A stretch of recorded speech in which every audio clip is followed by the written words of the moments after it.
күн. Бүгін сіздерге мен фаршированный перец немесе голубцы деп атайсыздар ма, соны мен өз жағдайымда өз әдісіммен жасап көрсететін боламын. Ол үшін бізге осы заттар қажет.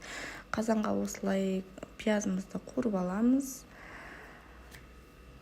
Мен бір картоп қосып жіберемін. Өзіміз солай ұнатамыз. Осылай суымызды құйып, тұзымызды салып, дайындап аламыз. Бұл қайнап дайын болғанша